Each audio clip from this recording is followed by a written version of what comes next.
let's not keep it like that. Let's let everyone sort of all the experts contribute. Yeah. And so first, let me just introduce everyone. We have as experts in the governance session, we have Mr. Anand Jagtap, who has worked for almost 2 decades as an officer on special duty in the Municipal Corporation of Greater Mumbai with SWM and SSP projects. He has worked extensively on the issue of community participation in slum sanitation, which includes collaborating with MCGM in the construction, maintenance, and sustainability of public toilets. He has also been pivotal in forming a federation of CBOs involved in running the community toilets. He has worked earlier in the Women's Development Corporation of the state of Maharashtra for 6 years. He has written and spoken extensively about the need for community participation in the implementation of government programs. Welcome, Mr. Jagtap. We also have Mr. Sundeep Narwani. Sandeep is a computer science, law, and management graduate who left a career in aerospace, embedded systems to start an education not-for-profit. After a couple of years in the social sector, he decided to take the plunge in active politics with the Aam Aadmi Party. In 2015, he joined the Delhi government's Delhi Dialogue Commission. And as a task force facilitator, working with grassroots level organizations to bridge the gap between government and civil society. He has also been a consultant to many human rights and labor rights organizations. After India reassured the world of its commitment to climate change goals in Glasgow, environment policy making at the local level needs to become more participative than ever. The transition to renewable energy and reduction of emissions needs to bring more jobs and transparently thrust to local economies. Action groups across the world have turned to use frameworks like the Green New Deal for a holistic long-term solution in the session. We will attempt to break down local goals derived from global solutions for our urban local bodies, legislators, and parliamentarians. Welcome. And in the infrastructure session, we have expert Raju Kane, a journalist and author. Mr. Kane has over 3 decades of experience in media and communication. He has co-authored, edited 17 books on diverse topics, including infrastructure projects, global trade, stock markets, and corporate India. 3 of these books were launched by the former Indian Prime Minister, late Shri Atal Bihari Vajpayee. And he has spent the first half of his career as a journalist working in the progressively senior capacities with media houses like United News of India, the Times of India Group, Business India Group, and Business Standard Group, besides doing a lot of work with the British Broadcasting Corporation and the Australian Broadcasting Corporation. Welcome, Mr. Kane. We also have Mr. Kedarnath Rao Ghorpade. Make a brief profile. Mr. Ghorpade is a development planner and the former chief planner of Mumbai Metropolitan Region Development Authority. He has masters in urban and regional planning from School of Planning and Architecture, New Delhi. He has done his postgraduate degree in housing from Institute of Housing and Urban Development Studies, Rotterdam, and postgraduate diploma in environmental law from Delhi Law University and World Wildlife Fund, New Delhi. He is currently pursuing his PhD on urban sustainability from Mumbai University. We also have Mr. Vivek Kulkarni, after working for nearly 2 decades to protect and restore the mangroves of Firoz Shah Nagar in the Godrej complex and explored the diverse gamut of diversity conservations. Vivek moved into environmental consulting. Currently, he is the director of building environment India Private Limited, which works in the sphere of environment with respect to large-scale infrastructure and development. Welcome, Vivek. So, my question to all of you, it's a very, very illustrious panel today, and we have 45 minutes left. So my question to you is, when we speak of governance and infrastructure, and when we speak about sustainability, climate challenges that we face, these are very, very complex global challenges, but their roots are, in local communities, and especially in cities with so much of extractive relationships, with nature. What is the way forward? How do we move forward?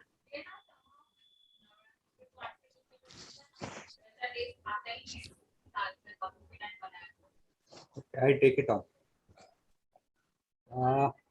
I think over a period of time, especially post 1986, the government of India introduced the environmental impact assessment, first the environment law, and subsequently there have been a plethora of rules, regulations, and legislations which came out and with the environmental impact assessments for all the infrastructure. I think we must admit that. I mean, it's great to see that India is making the right noises internationally and locally, and we are also looking at things now from a project perspective, from a supply perspective, from an infrastructure perspective.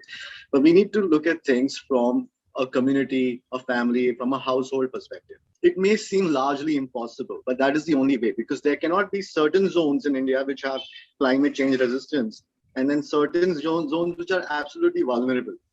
So while Kedarnath ji mentioned, about data centers, I think that's a big opportunity for us as people from the social sector and the community workers to engage with, technology at the last mile. I think that is one gap that India is still not able to fill, is how can we make our communities more participative? How can we get more and more families and individuals to engage with the government using technology? There are lots of tools available. Secondly, I also feel the entire model of decision making.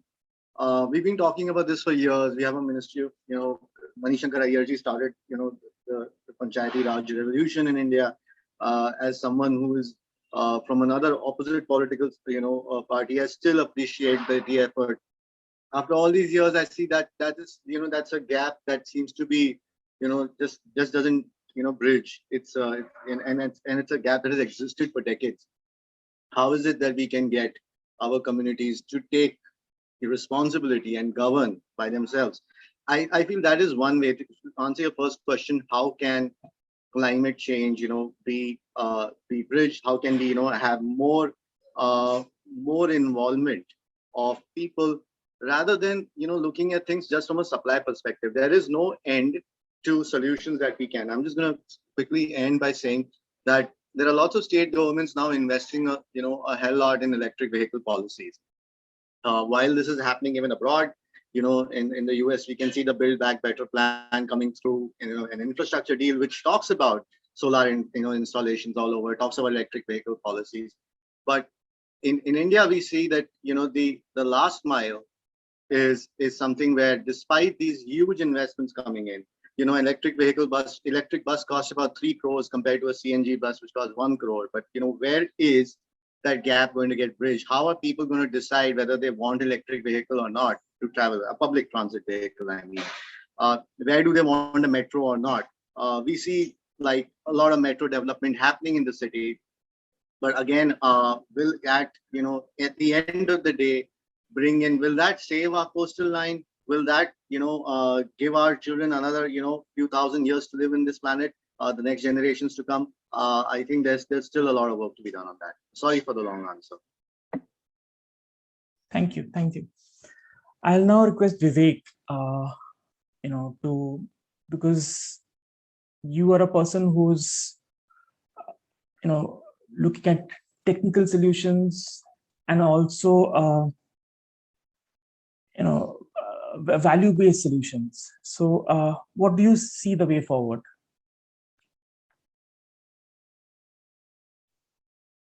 Vivek, are you there?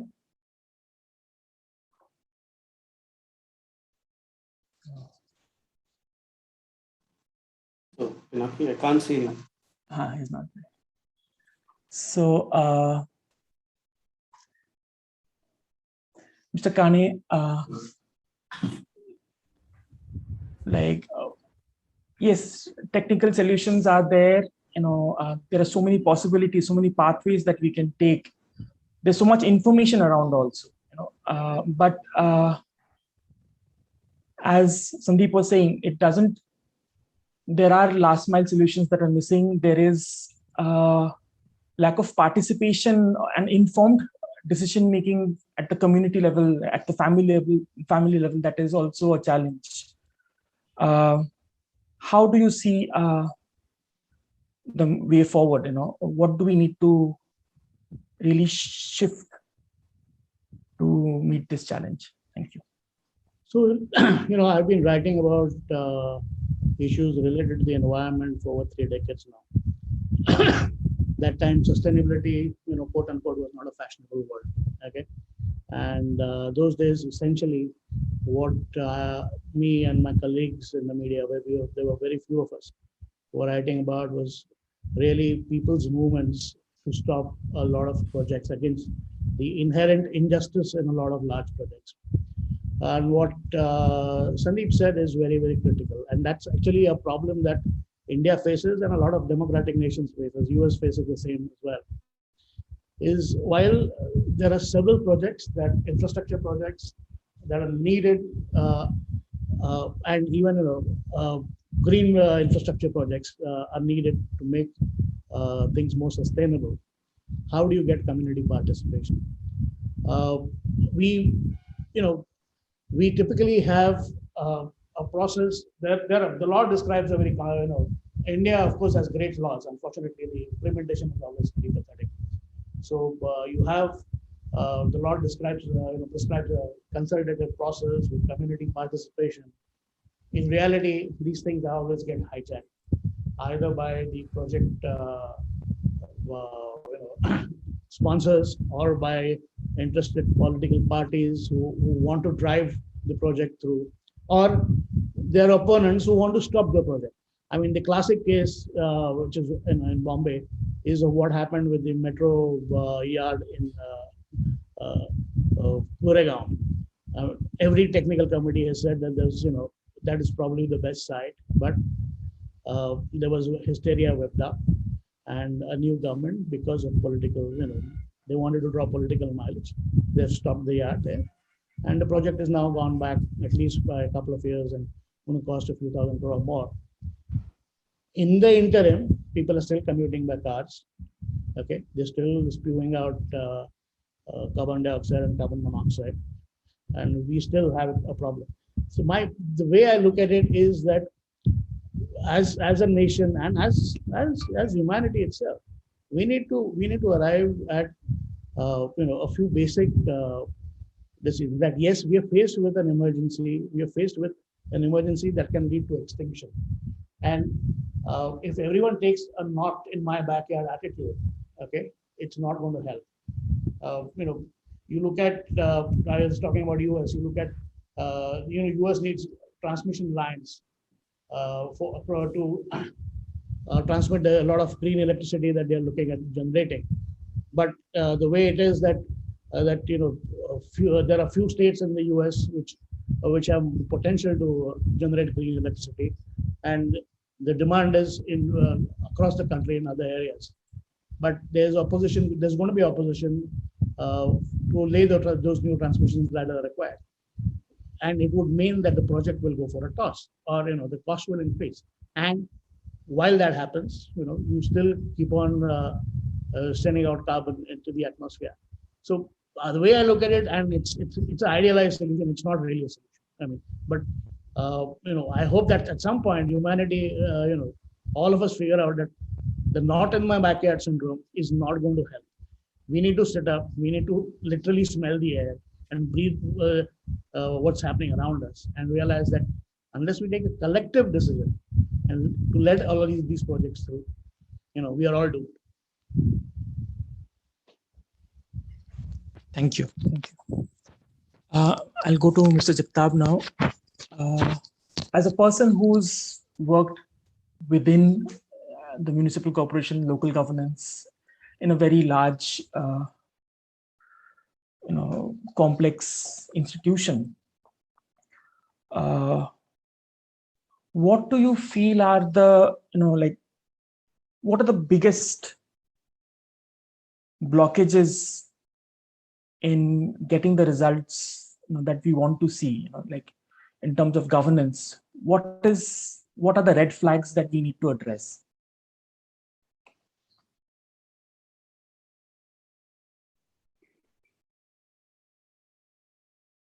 Anurag, is he there? Just trying to figure it out, Pinaki. I can't see him. Okay. So I'll go back to Kedarnath ji. Like, if you have to flag, like, what are the key red flags that we need to address, moving forward? Like, what is it that is like getting us stuck right now? Okay, I started with the EIA process. That is from the government perspective. And now what I learned in the last about 3-5 years, probably 3 to 5 years, is the corporate sector has started looking at a similar thing. What it looks at ESG, environmental, social, and governance. So there are experts who are more on the management kind of a background or finance background. So these two, that is the EIA and the ESG, are more seen as the counter and find out ways and means for any financial risk. So I look at that fashion, because being in government for a number of years and then in private sector and then consultancies, negotiating, fighting, whatever I have to do my way. So I would look at it from this angle, that there are, again, I insist on this, there are systems in place. What really lacks is how do we dovetail them? How do we put things together instead of systems don't work. I'm sorry, with due respect, the systems I have, 30 years of writing on these issues. Those systems are in place. Agree. They never work. They never work because of a whole variety of vested interests, corporate, bureaucratic, political. That's the problem. I'm sorry to interject. No, but perfect. See, I'm here to get into this conversation and deliberation in the hope that all of us will put collective brains together and see that what is the way forward. Because I have been listening to this the day I joined the government. So point is that ये system fail है, वो system fail है, हे चालत नहीं, इधर वर्का है, आदि इल्ले, आदि वर्का है. So I have been listening to all languages and all English and maybe some German and some French and some Portuguese and whatever it is. Bottom line is, if it is not working, what is the way forward? Give me a solution. See, it is like that. बैलगाड़ी नहीं चल सकती, Rolls Royce नहीं चल सकती, scooter नहीं चल सकता, स्कूटी नहीं चलेगी, फलाना नहीं चलेगा, तो चलेगा क्या? वो तो बैठे हो. Say, I am looking for what is the way forward, what is the solution. Otherwise, we will be doing that, nothing works, but it doesn't work. Point is that there is a system. All of us need a system.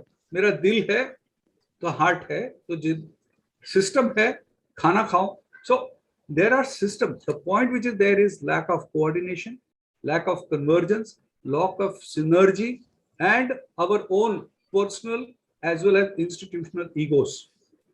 Like it or don't like it, every person gets into those kind of things. I am looking for, if climate change is a major issue, let us take up one issue, have a kind of a logical, circular logic, I would say, but this is what we are willing to do it. For instance, this morning I was sitting with another team, part of this, and then I took a break. We were trying to find what is the way forward for farming in India. It's a project in UP, and there is a sewage pumping station, 7 sewage pumping station, irrigation to be provided. Can we use wastewater? It's a simple thing. It has, we may come back and say that it has climate change impacts and yeah. That farmer says, साहब मेरे को खेती में पैसा कितना मिलेगा वो बताओ. Climate change आप जाके platform पे बात करो. This is just sharing. So I am looking for, if we have all what Pinaki said, बहुत सीखे ले लोग हैं यहाँ पे. So let us all put our brains together and say, okay, but this is one agenda. We sit down and work it out. And what is the way forward? I'm only looking for, you start with one wheel of the entire set. Probably we'll set the wheel moving. What we are saying is every wheel has a broken gear. I accept it. But how do we set it right? All that I am asking is, कहीं तो start करें ना यार. बात तो करने को मैं भी तैयार हूँ. 4 घंटा बैठूंगा, 4 दिन बैठूंगा, 40 दिन बैठूंगा. But where is the broken cog? Whatever the things are, identify. If we are talking about political intervention, are we able to set it right? The answer is no. If we are talking about corporate, whatever name we want to give it, are we able to set it? Answer is no. Government chalti nahi hai, sarkar chalti nahi hai. Luckily, Sundeep ji is here. So I'm saying, agar unki sarkar nahi chalti, dusri sarkar chalti hai kya? So are we looking at creating a kind of a proper gear so that it moves? I had a PPT. Unfortunately, Anand said no PPT, so it's a conversation. So are we gearing it? वो EV हो या CNG हो या diesel हो या petrol, gear तो लगेगा. तो गियर तो सेट कर लेना, अपने को चाहिए क्या? So what I'm hearing from you is what I found very interesting. It's not a resource problem per se. The system is there. We know that it is, it works in certain ways. It's dysfunctional in other ways. But one problem that probably gets us stuck is the egos, the institutional egos, the like right and wrong. Like एक साथ collaborate करके हम synergistic एक काम नहीं कर पाते हैं. एक ये थोड़ा फ्रैगमेंटेड, हम थोड़ा इंक्रीमेंटल फ्रैगमेंटेड काम में अटके हुए हैं. ये that's some. Raju ji, what would you respond? So, I'll put another perspective as to how this works. See, one is the whole delays in execution of projects. Okay, however good a project is, however necessary it is, whether it's public housing, whether it's sanitation, whether it's drinking water or roads or ports. The moment you have these endless delays after a project, it's gone through all the EIAs and other things and has been sanctioned, and then there are project delays. So one is that issue. The second issue is the way it affects investments. The finance minister talked about, if I remember right, needing up to $1.4 trillion in the next 3 to 4 years as investments in infrastructure. Where is this money going to come from?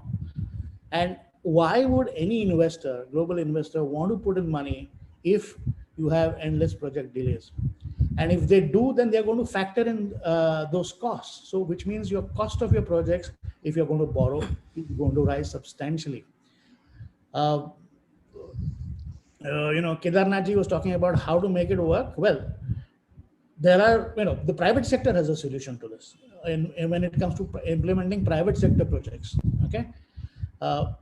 So if I'm a contractor, let's say, for a large company, and I've got a project to deliver, and if I don't deliver it on time, there are penalties I have to pay, right? Now, this sounds ridiculous, but here's a thought. It's, can we have, if once a project has gone through the entire EIA process and the other processes that are mandated by law, and once it has got the sanctions, anyone who tries to put impediments in that project, whether it's a rival corporate, whether it's a political party, whether it's a bureaucracy, can they be fined? Because they are going to delay a project which is necessary, beneficial to the people.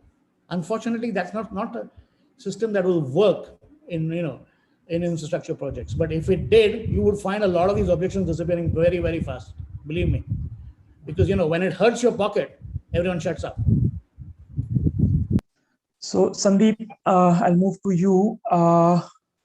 Is it really because we've talked about investments, Is it a resource problem, like, like in terms of, if we get a lot of investments, if the governance foundation is dysfunctional, is it going to solve the problem? Are we going to just be in a vicious cycle in that sense? Are we going to solve the sustainability challenge or the climate crisis in this way? Like, is money going to solve it?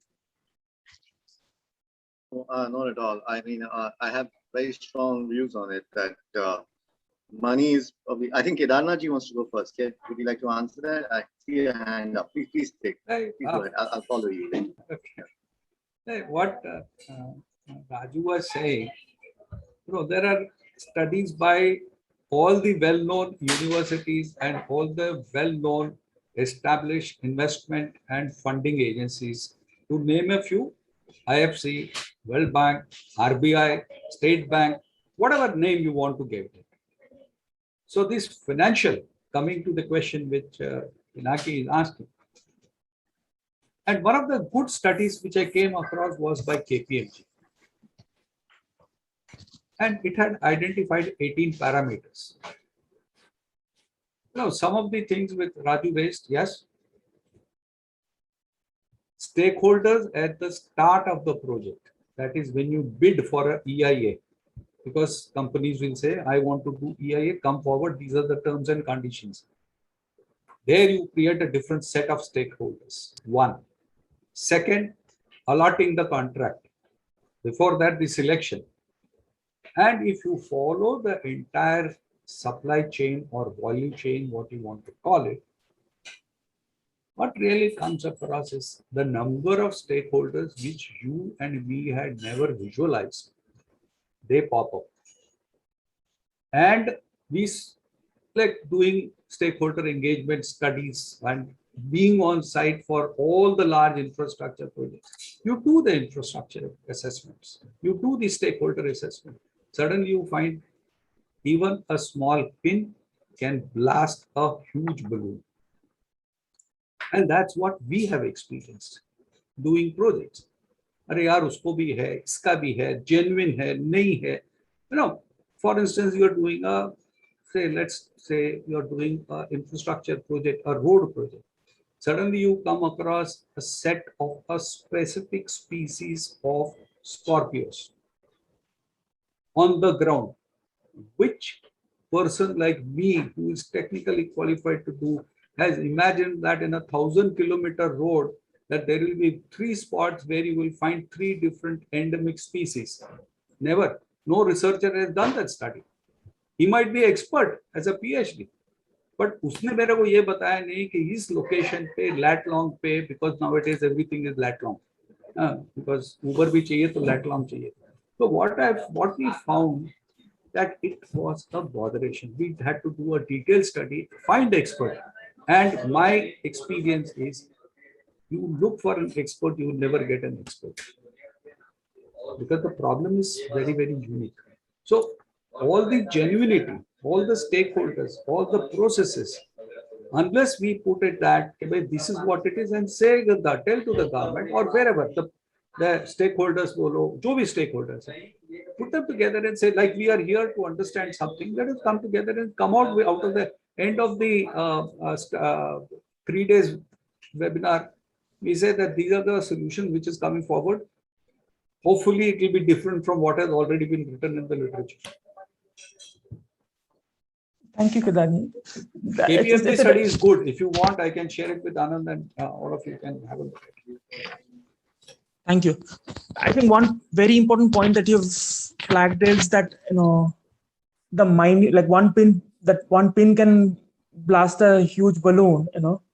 Like experts would tend to have a broad kind of a bird's eye view, and it's a macro view that one size or a few size fit all perspective. But very localized perspectives will be at local communities, as Sundeep was talking about, with maybe even families, or very localized communities will have that knowledge. And we very often don't get to, they are unheard, and it's very difficult to bring them on board in the decision-making process in the existing Impossible. systems. Impossible. Yeah. Yes. Yeah, Sandeep, I'll go back to you now. You saying? Yeah, I was trying to say, I want to give the Yamuna case study. The Yamuna has had the Yamuna 1 plan, the Yamuna 2 plan. We've had, money coming in from Japan, thousands of crores, and at the end of the day, we had the Chhat Puja yesterday, and there was, it was unimaginable. The site is so ugly, and it's become political finally again, and it becomes political only during the Chhat Puja, or perhaps during certain days of the year. But just to take the same analogy for what Kedarnath ji gave about the certain gears being broken in this entire system. The one gear that I feel that we need to really work on is the information asymmetry. Because people who are electing their local corporator, their MLA, do not really bring this up to them. I mean, whose problem is this finally? I mean, whether the environment problem does exist at in whichever place in whatever way. I think that mapping needs to be done for people themselves to know. Second, let's be very honest about the role of lobbying in our system. In how projects are given out. It's completely opaque. It's completely the entire project execution system is something that's not transparent, and it's away from people. Like, one of the efforts of the commission that I work with is to bridge the gap between people and projects, is to tell people how they're working. Again, I think there's a lot of work that needs to be done from the government itself in making these projects more transparent, more accessible to people. So I think when we get these two wheels together, then the third wheel can come in, where we talk about investment and money. Because to be very honest, it's not that the government itself doesn't have a lot of money to do these environment projects. It can always, the government has the capability to raise money from other sources. It is just surprising to see how hundreds of crores just go waste every year on different projects without any real social impact. So apart from the EIA that comes in the beginning, and of course, even that is something that needs radical changes, that needs to be fixed in terms of people's involvement. That's a gear that needs to be fixed. We need social impact assessment after it's done as well, very, very periodically. I think that's a gear that, that we don't really talk about. And social impact assessment just doesn't happen when you call a third party and you say, yes, please do this, take 30 lakhs to do this, or take 3 crores to do this, but rather you get people involved in it in substantial amount. We get the media involved, and we get experts involved, and we get every person possible, not just locally, but even from abroad. So I think we've got a lot to fix in the coming years to get our governance machinery right. But the deficit that I started talking about, when we look at case studies of governance abroad, yes, there's a lot that we can learn from other countries. When we look at successful case studies within our country, there are very far and few. And I think we need, we need different kinds of urban environmental governance models. We need rural environmental governance models, which will work, fit in different places. The gears just change, It's not the same gear which works everywhere. The EIA for a coastal road will be very different than the EIA for, building a highway on some rural area. So I think there's a lot that can be done. And I think this 3-day conference is a good melting pot, good platform. And we should, start this constructive kind of discourse where we start lining up what are the things required. And I think many years from now, then maybe we'll see the light of day. I'm just suggesting that we fill up the forms. Please feel free to add. So I will now bring in the elephant in the room. We talk about everything. We talk about the system needs to improve. We talk about resources. We talk about leadership sort of egos and inability to work together. But is it possible that we have internalized that the whole notion that nature will have, like, we take it for granted that our air, water, everything will be fine. Like, it's a resource that is there for perpetuity. And do we sort of, have we internalized that nature is meant to be abused? I just keep it open, because the fact that there is a carrying capacity, that there is a limit to how, because we are at a very early stage of infrastructure development, especially in urban spaces in India. Like if we have to build, all the infrastructure that is needed, will that be a sustainable future for this country? Like Kedarnath ji, Raju ji. Carrying capacity as a concept, we have done a lot of work, for eco-sensitive zones, maybe for infrastructure like ports, or maybe roads, and maybe new towns. When we work on the carrying capacity, we are talking about a very closed system, because carrying capacity per se is a closed system. Like for instance, if I say that how much water will this glass carry, it's a carrying capacity of this glass. But unfortunately, human settlements and the entire developmental sector is more fluid and amorphous. If we are able to define those parameters for which we need very strong information bases, and information base in case of an urban area or anything, our land recording systems have to be very good. Unfortunately, the land recording systems in India, I would say that we still have few years to get things done, despite the GPS, the satellite images, the aerial photograph, and finally the GIS. And so much of pressure and so much of trainings being given. So our understanding of the very disparate and so many complex activities which need to be done, I think that helps, that will. I am very futuristic and always say positive. आज नहीं तो किस दिन तो होगा ना. For instance, when we did Mathiran eco-sensitive zone way back in 2002, and then 2005, and then 2007, we did a lot of work. I kept telling that, look, there is a possibility to understand more than what we know, because it's always a kind of a surprise for us. You define some, I would say, a core area, then you identify, I would say, a buffer area and larger area, which we try to do it under various, I would say, schemes or our understanding. But एक बार वो settle हो जाता है, then it becomes easier. For instance, the Mumbai Metropolitan Regional Plan of 1973 said 70 million. Went for a toss. Sorry, 7 million. I went for a toss. Navi Mumbai will reach its peak by 2010. Went for a toss. So what happens is our assumptions, our aspirations, along with that, what happens is the technologies which develop, new ideas come about. And in that, what we tend to do is, if we do things seriously, what Raju was also mentioning about is that if we identify stakeholders, what Sundeep was also saying is put things together.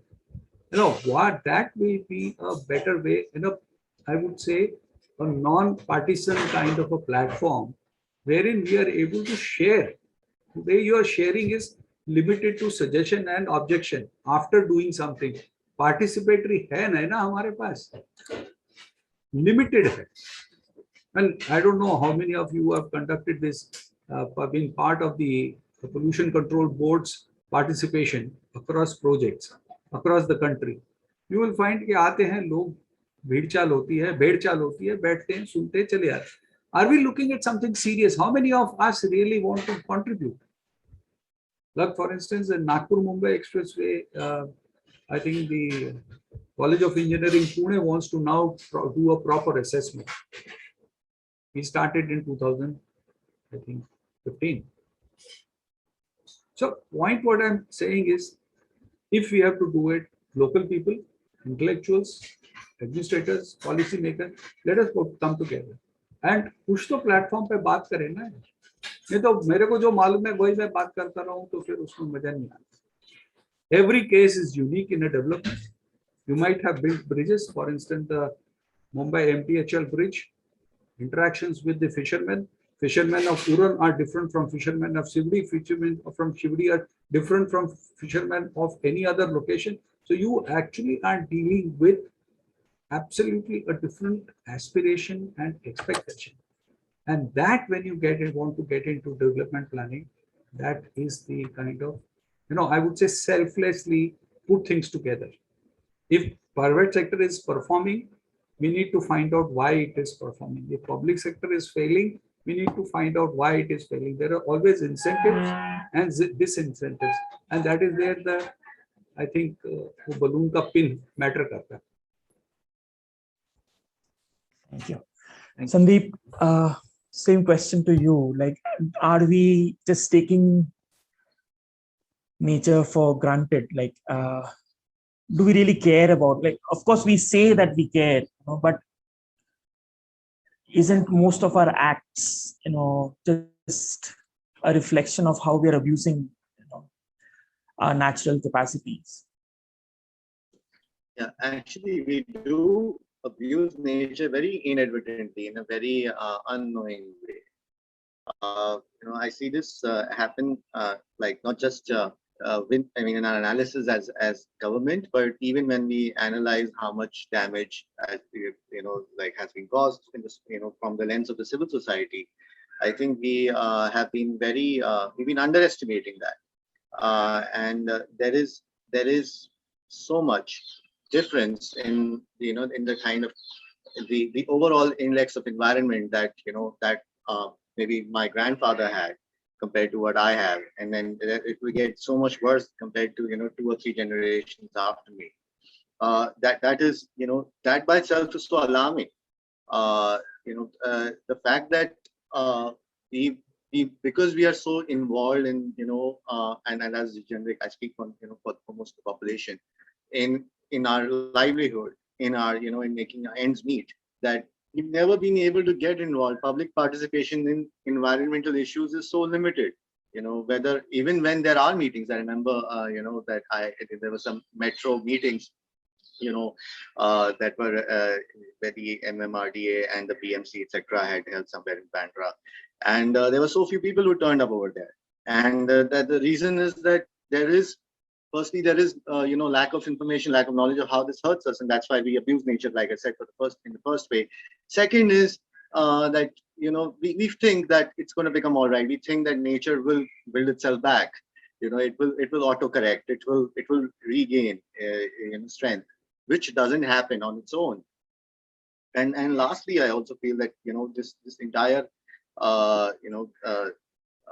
transparency bit is not there. So for instance, I do not know very clearly from what is the kind of air quality level that I have in my area. There's no local monitor in my area. I have a monitor which is like 20 kilometers away from my house. It will not be a fair indicator.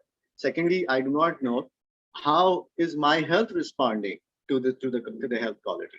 When these kind of data bits start coming in, when this last mile information starts going in, then we realize how many trees we've cut, how much emissions do we have, and that gives us a fair idea of how much we've abused nature. I probably we'll probably say that urban areas abuse nature far more than rural areas. But having said that, it's not that if we change our position from point A to point B, our impact on bodies and our minds reduces. We've already done. There's a lot of damage has already happened.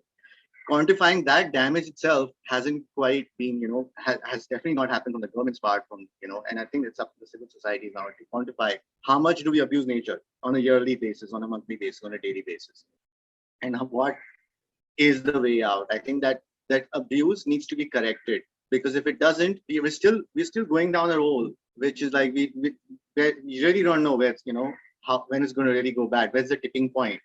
And then there will be, I'm sure that there will be a tipping point, like they're able to see the tipping point in other parts of India and of course in other parts of the world. So yes, we're in a very precarious situation of what I feel personally after whatever data points that I get.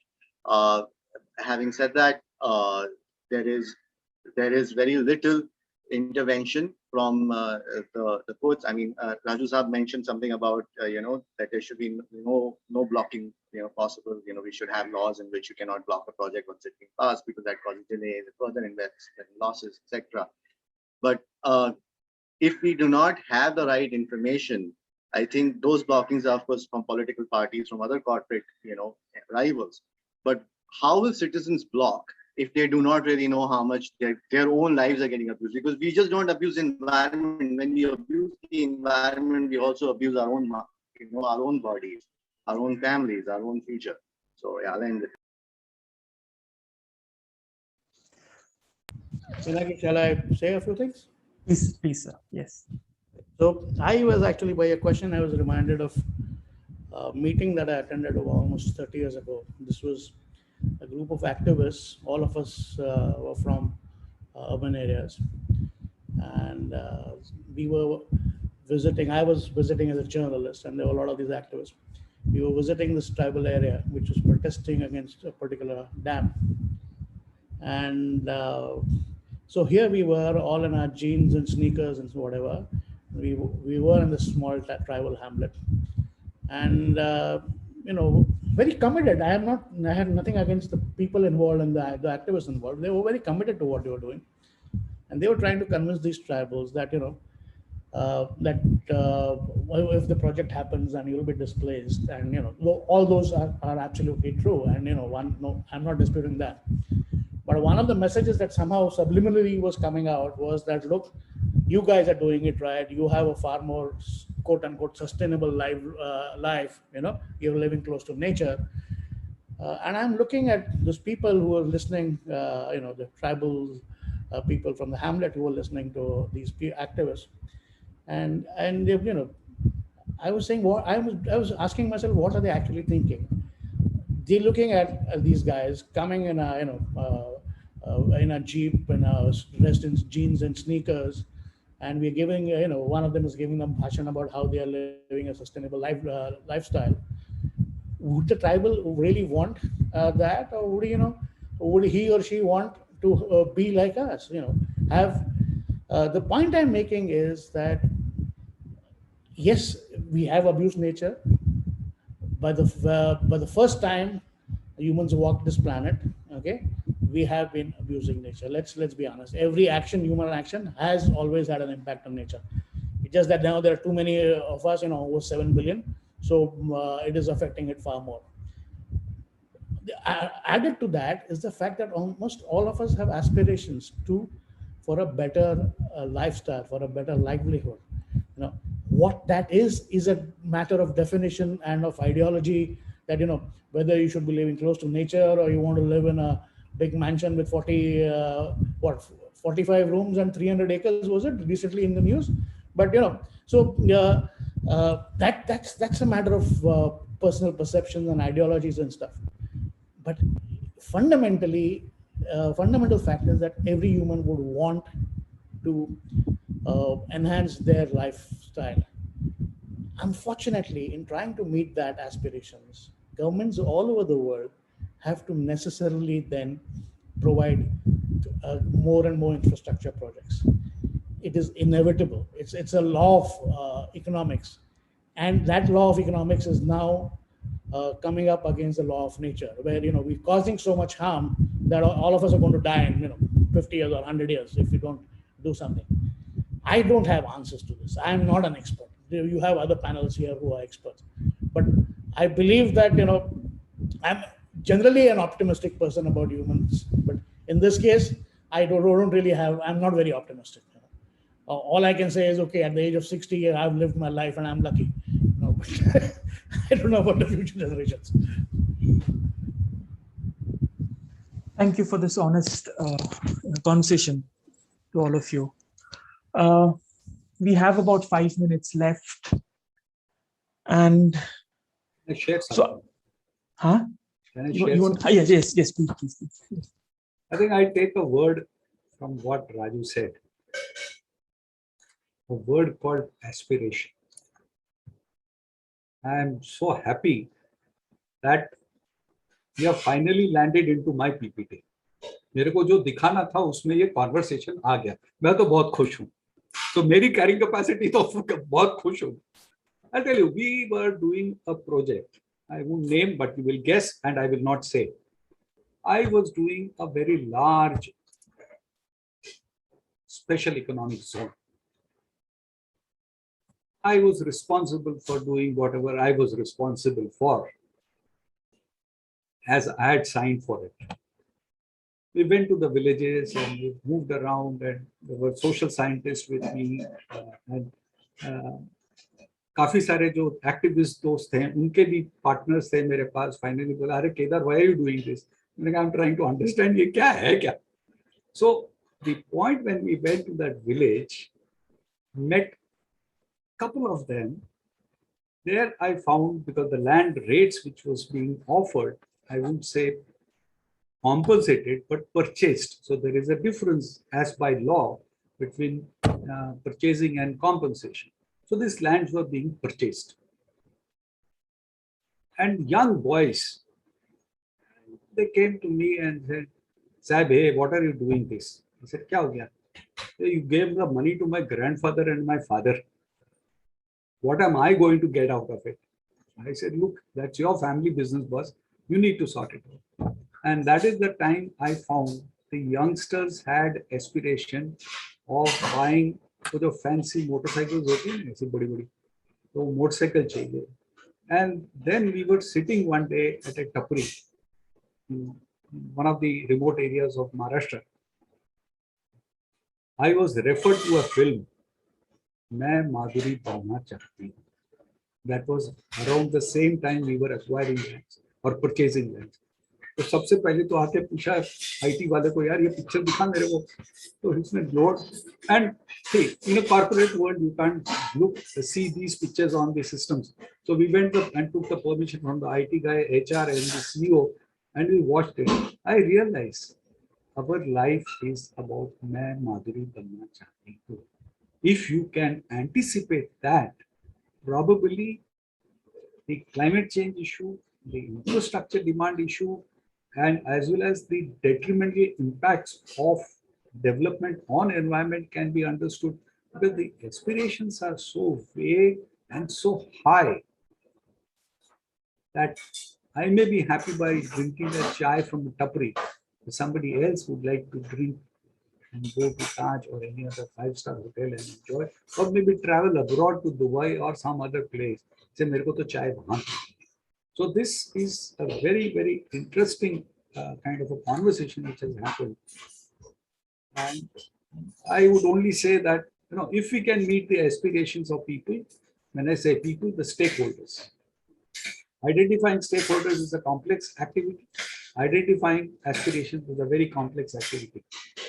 Once you do that, probably, this is purely out of experience of doing so many 1,000 crores of projects, is that how do we get onto a platform to say something?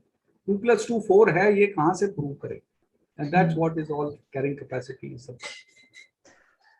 Thank you. Thank you. Thanks a lot, Raju. I would just connect what Sundeep had talked about in the beginning about importance of family, the last mile connection at the family level to make them a part of the participation process, and the aspiration that Rajuji also spoke about, and this whole consumerism, the consumerist aspiration that you just now spoke about.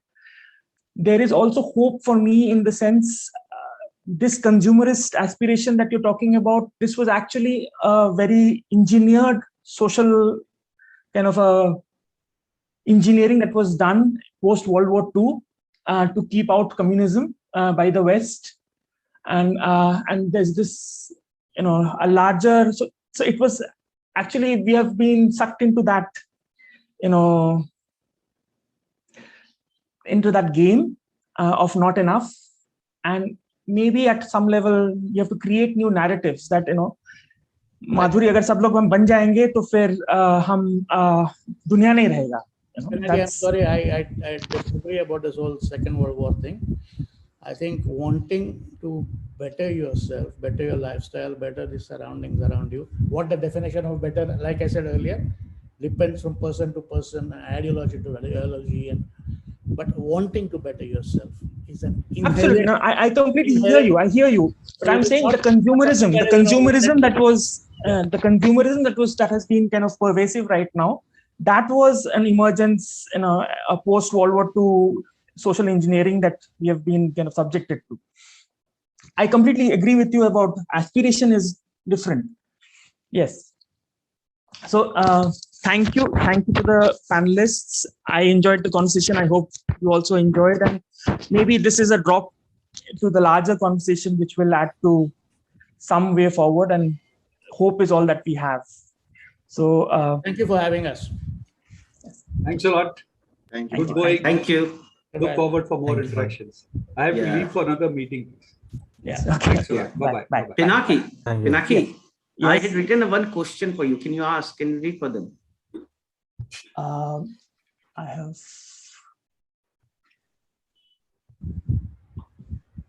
I don't see the question. Why don't you ask? From the water we drink to the Yeah. way we travel to work to school, infrastructure touches every aspect of human life.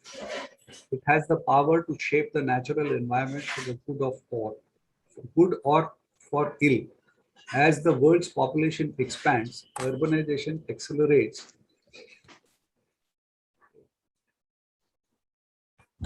And emerging middle classes in developing countries demand more services. The need for infrastructure is rising rapidly. Meanwhile, the increasing severe weather events and the rising sea levels pose direct threats to the infrastructure assets and the critical services these provide. With lack of precise knowledge about future climate change, making long-term planning increasingly difficult. So how can we address this? I think this is the question that we have to. This is the larger question that we have to all take with us, because there are no answers in that sense immediately. It's all. I think none of us have answers. We just have to do our bits. See, 2050, it says 70% of the population will be urban. And exactly 100 years back, 30% was urban and 70% was rural. And 2050 is a tick-off line where you will find 70% of the people living in the urban areas. Are we prepared for it? It is by design, or it is by default, or it is a pattern. I have no knowledge of it. These are numbers which have been generated by various mathematicians, statisticians, strategists, everybody. And this number, otherwise I would have shared that, the first slide was कि आज 100 साल पहले 30 था, 30 साल बाद 70 होने वाला, तैयारी है क्या? You like it or don't like it, environmental requirements are going to deplete. Urban aspirations, requirements will increase, and the number is 70%. Thank you very much. Thank you. Thank you so much. Go back to the main session, Pinaki, now. Yeah. Okay, right. Thanks a lot. Thanks, Kedarnath Anurag. ji. Thank you. Thank you. बात करेंगे. Yeah, sure. Bye-bye. Thank you, Sundeep. It's been a long time. Yeah. Thank you.